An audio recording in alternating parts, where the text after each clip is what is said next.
It was in the year 1938 when a man named Napoleon Hill published a book that would change the world forever. This man had spent 25 years of his life studying over 500 of the most successful people of his time. What he discovered was so revolutionary that it inspired millions and fundamentally changed their understanding of success. His most important discovery was as simple as it was shocking. Success is not luck. Success is not chance. Success is not a privilege reserved only for a chosen few. Success is a system, a clearly defined process that anyone can learn and apply. You might be sitting there right now thinking, this can't be true. You look at the successful people of this world and think they were simply lucky. They were in the right place at the right time. They knew the right people. They had the right connections. They got the chances that were denied to you. But I tell you today, you are wrong, and I will prove to you why. Napoleon Hill began his journey in 1913 when he was commissioned to interview Andrew Carnegie, one of the richest men in the world. Carnegie asked him a question that changed his life. Would you be willing to invest 20 years of your life researching the laws of success without being paid for it? Hill said yes without hesitation. This decision led him to the giants of his time: Henry Ford, Thomas Edison, John D. Rockefeller, Alexander Graham Bell, Wilbur Wright, King Gillette, and hundreds of others. What he discovered in those years were not random characteristics of successful people, but a clear system of principles that all of them applied. The first and most important principle is the power of a burning desire. Not just any weak wish, not a vague hope or superficial thought, but a desire so intense that it permeates your entire being. A desire stronger than your fears, more powerful than your doubts, more unshakable than all the obstacles that will stand in your way. Let me tell you the story of Edwin Barnes, a man who perfectly embodied this principle. Barnes was poor, had no connections, no education, no starting capital, but he had a burning desire. He wanted to become Thomas Edison's business partner. Not an employee, not a worker, but a partner. With his last money, he bought a train ticket to Menlo Park and marched straight into Edison's office. He didn't look like a future business partner, but like a vagrant. But in his eyes burned a fire. That Edison immediately recognized. Edison gave him a job as an errand boy for $18 a week. For 5 years, Barnes worked for this meager wage, while visualizing his partnership with Edison every single day. Other employees laughed at him, called him the crazy dreamer. But Barnes was not deterred. His burning desire kept him alive. Then came the day when Edison had a new invention, the dictating machine. His salesmen didn't believe in it. They thought it would be a flop. But Barnes saw the opportunity of his lifetime. He went to Edison and asked for the exclusive rights to sell the device. Edison was impressed by Barnes's conviction and gave him the chance. Barnes not only became rich, but also Edison's business partner, exactly as he had envisioned 5 years earlier. What made the difference? His burning desire was so strong that it excluded all other options. He had burned all bridges behind him. This brings us to the second principle, the definitive decision. Successful people make decisions quickly and change them slowly. Unsuccessful people make decisions slowly and change them quickly. A definitive decision means you leave yourself no way back. You burn the ships behind you. Hernán Cortés understood this principle when he landed in Mexico in 1519. The first thing he did was burn his ships. His men had only one option: forward. There was no retreat, no excuse, no, maybe we'll try again later. They had to succeed or die. This kind of determination is what transforms ordinary people into extraordinary people. If you leave yourself an escape route, you will take it as soon as things get difficult. And they will get difficult. That's guaranteed. The third principle is unshakable faith. Faith is not hope. Faith is not wishful thinking. Faith is absolute certainty that what you envision is already on its way to you. Faith is the force that transforms your thoughts into reality. How do you develop this unshakable faith? Through the fourth principle, autosuggestion. You must systematically program your subconscious mind with positive, goal-directed messages. Every day, every morning, every evening, you must repeat your goals until they become so real that your subconscious mind can no longer distinguish between imagination and reality. Muhammad Ali understood this principle perfectly. Long before he became world champion, he constantly repeated, "I am the greatest." People laughed at him, called him a braggart, but Ali systematically programmed his subconscious for success. He visualized his victories. He felt the weight of championship belts. He heard the cheers of the crowd. When he stepped into the ring, the fight was already won in his mind. Your subconscious mind is like fertile soil that will grow whatever you plant in it. It doesn't distinguish between positive and negative thoughts, between constructive and destructive ideas. It simply takes what you give it and works 24 hours a day to make it reality. The problem is that most people feed their subconscious with negative messages. They focus on what they don't want instead of what they do want. They constantly repeat their fears. "I can't do this. I'm not good enough. I don't have what it takes." And their subconscious works diligently to confirm exactly these beliefs. But you can learn to make your subconscious your most powerful ally. You can program it with success thoughts, align it with solutions, make it constantly search for ways to achieve your goals. The fifth principle is specialized knowledge. In our complex world, it's no longer enough to be a generalist.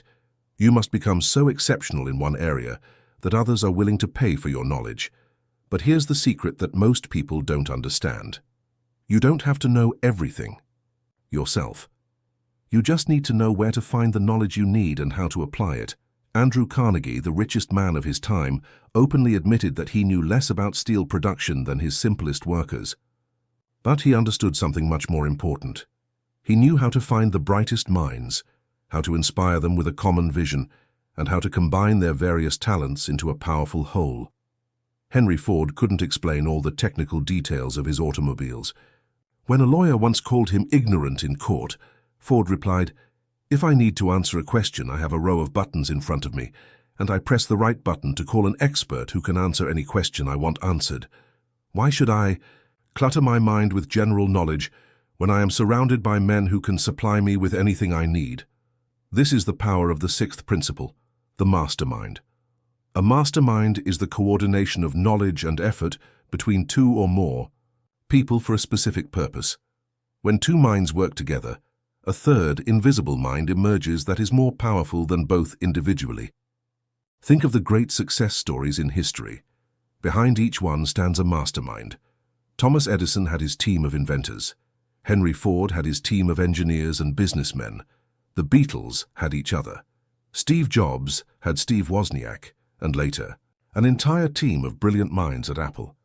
When you work alone, you're limited to your own intelligence, your own experience, your own abilities. But when you join with others who share your vision, you multiply your power exponentially. 1 + 1 doesn't equal 2, but 11 when both minds work harmoniously toward the same goal. The seventh principle is the power of imagination. Everything that man has ever created first existed as an idea in his mind. The airplane was once just a crazy dream of the Wright brothers. The telephone was just a wild fantasy of Alexander Graham Bell. The internet was just a science fiction. Vision before Tim Berners-Lee made it reality. Your imagination is your preview of life's coming attractions. There are two types of imagination, synthetic and creative. Synthetic imagination takes existing concepts and rearranges them. Creative imagination creates completely new ideas from nothing. Walt Disney understood the power of imagination like no other. When he planned Disneyland, all the experts said it would never work. An amusement park without traditional carousels and roller coasters? Impossible. But Disney saw something others couldn't see. He visualized every corner of his park, experienced every moment that visitors would have there. When Disneyland opened, a reporter said to Disney's widow, "It's a shame Walt couldn't experience this." She replied, "Oh, but he did experience it. That's why you can see it today." The eighth principle is organized planning. A plan remains a dream. A plan without action remains a hope. But a plan with consistent action becomes reality. You must learn to transform your big visions into concrete, measurable, time-bound goals, and break these down into daily actions. Successful people are masters of planning. They don't just set big goals, they develop detailed strategies to achieve them. They plan backwards from their goal to their current position and identify every step that's necessary. But here's the key. They're also flexible enough to adjust their plans when circumstances change. As Napoleon Hill said, plan your work and work your plan, but be ready to change your plan when better information becomes available. The 9th principle is persistence. This is where the wheat separates from the chaff. Anyone can start enthusiastically, but only a few have the endurance to persevere when the path becomes rocky. And it will become rocky. That's the law of life. Persistence is more than stubborn perseverance. Persistence is the intelligent continuation of your efforts despite all setbacks. It's the ability to learn from every failure without losing courage. It's the willingness to change your approach without giving up your goal. Let me tell you the story of Colonel Harland Sanders. Sanders was 65 years old when he decided to market his chicken recipe. He drove from restaurant to restaurant offering his spice blend. Restaurant after restaurant refused. He received 1,009 rejections before the first restaurant said yes. Can you imagine how Sanders felt after the 500th rejection, after the 800th, after the 1,000th? Most people would have given up long ago. But Sanders understood that every rejection brought him one step closer to yes. Today, Kentucky Fried Chicken is a worldwide brand worth billions of dollars. All because of the persistence of a 65-year-old man who refused to give up. The 10th principle is the transmutation of sexual energy. Hill recognized that the strongest human driving force is sexual energy, and that this energy can be channeled into creative and productive directions. The most successful people have learned to transform the intensity of their emotional nature into passion for their work. This doesn't mean you have to give up love or relationships. It means you can feel the same intensity for your professional goals that you feel in a romantic relationship. It means pursuing your work with the same dedication you would pursue great love. Napoleon Bonaparte once said, "The greatest achievements were accomplished by men who transformed their sexual nature into other channels of achievement." He spoke from experience, as his greatest military triumphs were achieved before he married Josephine. The 11th principle is the power of the subconscious mind. Your conscious mind is only the tip of the iceberg. The far greater part of your mental power lies beneath the surface, in the depths of your subconscious. This subconscious is like a giant computer that works 24 hours a day, 7 days a week, to manifest what you instruct it to do. The subconscious knows no impossibilities. It takes every thought you charge with emotion as a command and works tirelessly to make it reality. It influences your perception, directs your attention to opportunities that match your goals, and leads you to people and circumstances that can help you.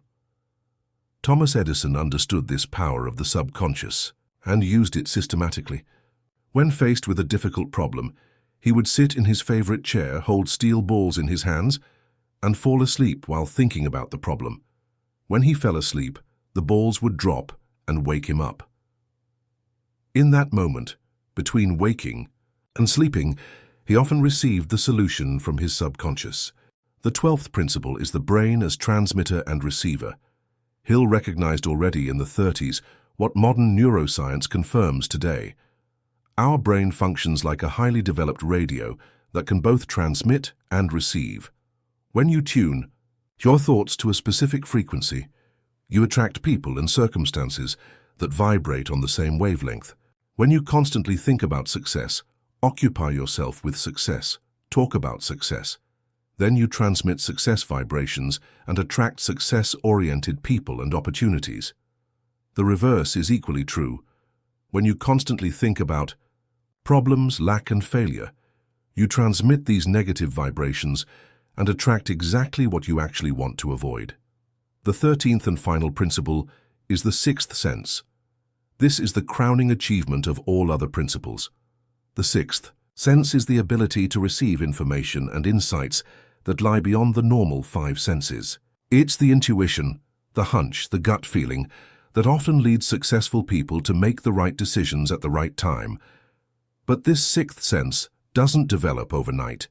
It's the result of years of consistent application of all the other principles. When you learn to control your thoughts, when you program your subconscious, when you work together with others in a mastermind, then you gradually develop this higher form of perception. Steve Jobs was famous for his sixth sense. He could sense what people wanted before they knew it themselves. He developed products not based on market research, but based on his intuition. "It's not the customer's job to know what they want," he once said. This intuition made Apple one of the most valuable companies in the world.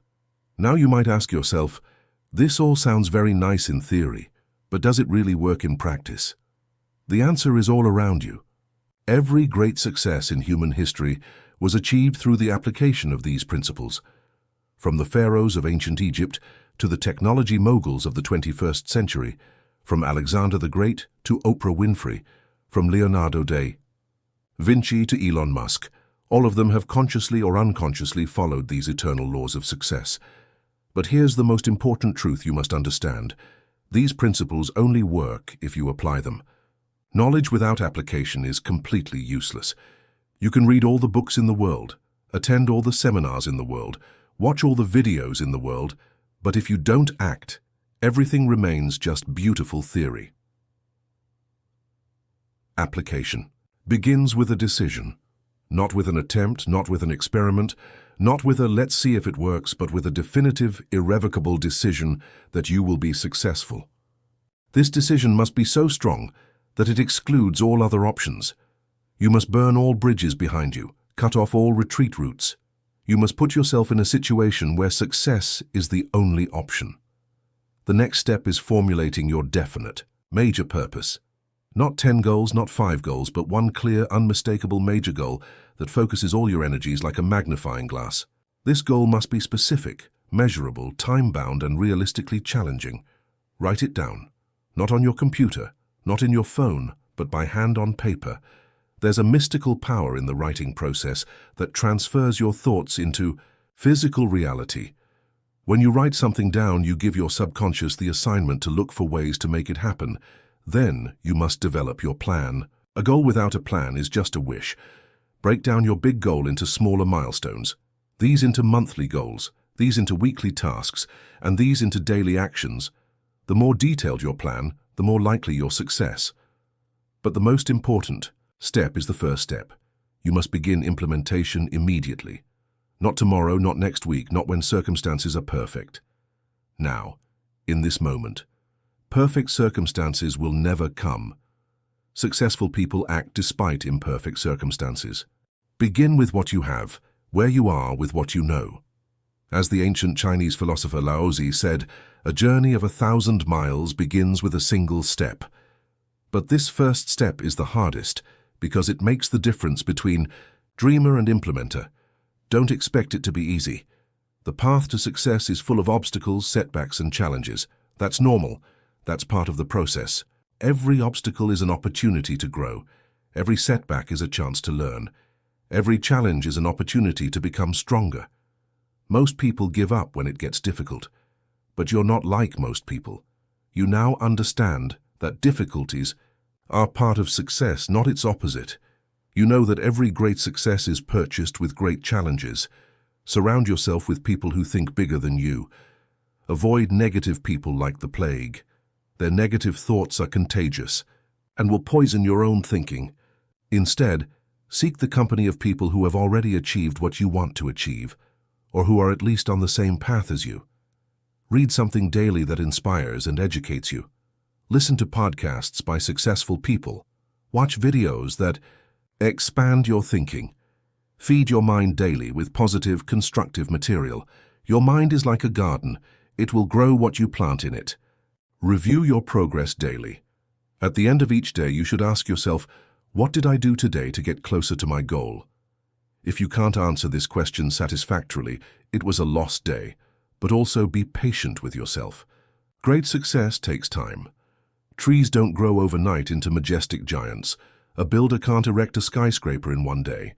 Everything great takes time, but if you work consistently toward your goal every day, the small progress will add up to something extraordinary.